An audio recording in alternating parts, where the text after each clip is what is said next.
آج میں ابو بکر رضی اللہ عنہ سے وہ کھیل کھیلوں گا جو کسی کے ساتھ نہ کھیلا ہوگا۔ امیہ بن خلف نے ایک وحشیانہ قہقہ کی گرج کے ساتھ اپنے ساتھیوں سے کہا۔ وہی امیہ جس کے غلام حضرت بلال حبشی رضی اللہ عنہ تھے، جس نے شروع میں حضرت بلال رضی اللہ عنہ کے دعویٰ ایمان کو ریت کا محل اور بچوں کا کھیل سمجھ رکھا تھا، جس نے ایک غلام کے نغمہ توحید کو کچلنے کے لیے بدترین ظلم و ستم کیے۔ اس کے دونوں آنکھوں میں وحشت و عیاری کی چمک کوندنے لگی۔ تم جانتے ہو بلال رضی اللہ عنہ غلام ہے، اور غلام کی حیثیت ہوتی ہی کیا ہے؟ پھر جب وہ عہد رٹ لگانا شروع کر دے تو میرے لیے تو سیاہ گوشت کا نفرت انگیز ڈھیر بن کر رہ جاتا ہے۔ میں نے کہا تھا میری پہلی ہی جھڑکی میں اس کے نئے دین کا بھوت اتر جائے گا، مگر نہیں اترا۔ پھر میں نے کون سا ظلم اس پر نہیں کیا۔ آتشی رت پر تنور میں ڈال کر اس کے دین کا بھوت بھسم کر دینا چاہا، پھر اس کے سینے پر بھاری پتھر رکھ کر دیکھا، مگر وہ اپنے مذہب سے ہٹ نہ سکا۔ اف، محمد کا یہ جادو، اسے اتارنا میرے بس کی بات نہیں۔ مگر تم تو ابو بکر رضی اللہ عنہ سے کھیل کھیلنے کی بات کر رہے ہو، لوگوں نے چبھتے ہوئے لہجے میں پوچھا۔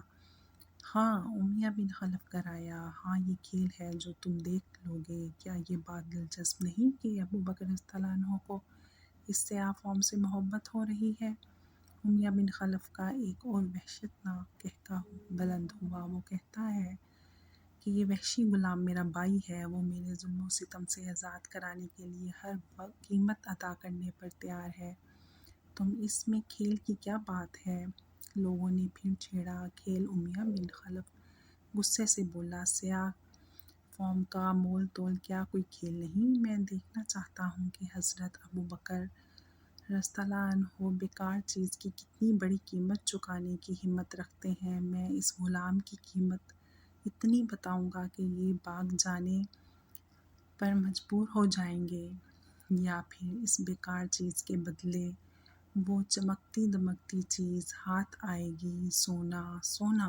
کیا عجیب کھیل ہے جس میں حضرت ابو بکر رضی اللہ عنہ کی ہار یقینی اور میری جیت۔ ہا ہا ہا! لوگ کھلکھلا کر ہنس پڑے۔ اچھا تو یہ بات ہے۔ حضرت بلال رضی اللہ عنہ کی سخت جانی کے بعد اب حضرت ابو بکر رضی اللہ عنہ کی ہمدردی کو آزماؤ گے؟ پھر قہقہ لگا۔ ہا ہا ہا! امیہ بن خلف کا قہقہ کسی بدرو کی بے ہنگم پکار کے انداز میں گرجتا رہا۔ گرم گرم ریت پر حضرت بلال رضی اللہ عنہ کو بھونا جا رہا تھا، پتھروں کے اوپر گھسیٹا جا رہا تھا، کوڑے پڑ رہے تھے۔ عہد، عہد! حضرت بلال رضی اللہ عنہ کی کراہ تھی۔ ابو بکر رضی اللہ عنہ نے یہ آواز سنی تو تیزی سے جھپٹے، جیسے بلال رضی اللہ عنہ کی مظلومیت کی تمام ٹیسیں، تمام درد حضرت ابو بکر رضی اللہ عنہ کے قلب میں اتر آیا ہو۔ وہ سچ مچ تڑپ اٹھے۔ اس غریب کے سلسلے میں تجھے خدا کا ڈر نہیں؟ ابو بکر رضی اللہ عنہ نے بلال رضی اللہ عنہ کی حالت زار کی طرف اشارہ کرتے ہوئے کہا، اس تمام دکھ کی ذمہ داری تم لوگوں پر ہے۔ امیہ نے حضرت ابو بکر رضی اللہ عنہ سے کہا، تم نے ہی اس کو بگاڑا اور پھر اس حالت زار تک پہنچنے پر مجبور کیا ہے۔ بتاؤ، اسے خریدتے ہو؟ بولو ہاں! حضرت ابو بکر رضی اللہ عنہ نے کہا، ہاں، ہر قیمت پر تیار ہوں۔ کیا قیمت دو گے؟ امیہ نے عجیب نظروں سے دیکھا۔ قسطاط! ابو بکر رضی اللہ عنہ نے چھوٹتے ہی اپنے غلام کا نام پیش کیا۔ یہاں میں بتاتی جاؤں کہ قسطاط حضرت ابو بکر رضی اللہ عنہ کے غلام کا نام ہے۔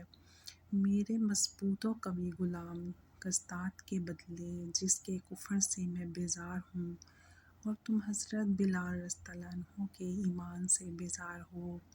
مجھے بلال رضی اللہ عنہ سے محبت ہے، تمہیں قسطاط سے محبت ہونی چاہیے۔ ایک غلام سے محبت کرنے کی بات سنتے ہی امیہ بن خلف نے منہ بنایا، کچھ سوچا اور فوراً بولا منظور ہے، لیکن فوراً ہی کہکا مارا نہیں۔ وہ ہنستے ہوئے بولا اس کی آنکھوں میں شیطانیت کون رہی تھی، قصدات ہی نہیں، اس کی بیوی بھی دینا ہوگی، مجھے منظور ہے۔ حضرت ابوبکر رضی اللہ عنہ نے فوراً کہا، اس نے کہکا مارتے ہوئے ساری گفتگو پر پانی پھیرتے ہوئے کہا، قصدات اور اس کی بیوی کے ساتھ اس کی بیٹی بھی لوں گا۔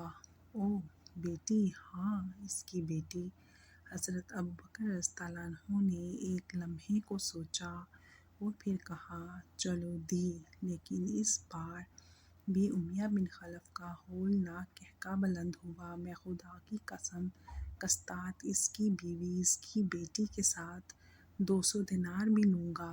بولو بولو بلال رضی اللہ عنہ، خریدتے ہو؟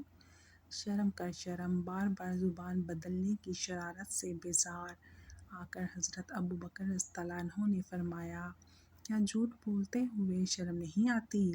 لات و عزا کی قسم۔ امیہ نے سنجیدہ ہوتے ہوئے کہا، آخری قیمت پھر بات طے شدہ سمجھو۔ چلو کافر، مجھے یہ بھی منظور ہے۔ مسلمان بھائی حضرت بلال رضی اللہ عنہ کی غمخواری سے سرشار حضرت ابوبکر رضی اللہ عنہ نے اپنا سینہ تان کر کہا، سودا ختم۔ ایک عظیم آزمائش میں دونوں مومن کھڑے اترے تھے، حضرت بلال رضی اللہ عنہ کی جان اور حضرت ابوبکر رضی اللہ عنہ کے مال پر سے۔